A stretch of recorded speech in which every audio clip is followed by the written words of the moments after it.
New Zealand just found out it has fewer immigrants than it thought. January 31, 2019, 12:12 p.m. New Zealand isn't as popular as it's been led to believe.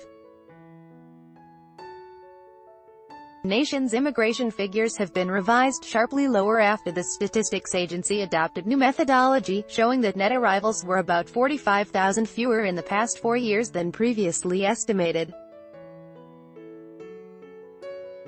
Edgar Lobsher, his wife Lucia, and their 4 children were among those who did immigrate to New Zealand, arriving from South Africa in June 2017, credit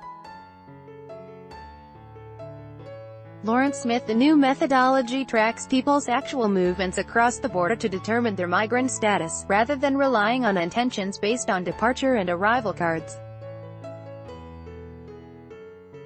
In a country of just 4.9 million people, as far as we know, that's left analysts wondering what it means for jobs and economic growth.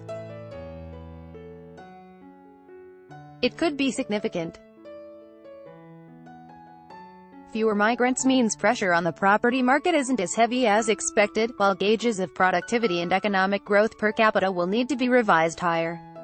Fewer job seekers could also ease pressure on wages, although economists say the labor market remains tight, and there are no immediate implications for easier monetary policy. On the other hand, policymakers have been taken aback that the nation's jobless rate has been declining in the face of strong population growth while wage inflation has been benign. The new profile for immigration appears to offer an explanation. "We have been constantly surprised by the strength of the labor market, given how high immigration was supposed to be," Craig Ebert, senior economist at Bank of New Zealand in Wellington, said. "That means you don't have to forecast such strong growth in employment to absorb the number of new arrivals." The nation's net immigration in the 4 years to October 2018 was about 220,000, according to the revised data released last week.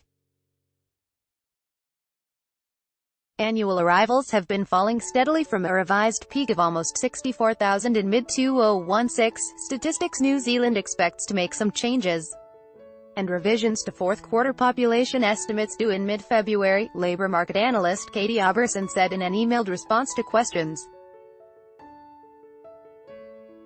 The changes will also flow into working-age population estimates. The fourth-quarter numbers, the basis of next week's jobs report, aren't affected, she said. "It doesn't get rid of migration as a story in the economy," Ebert said.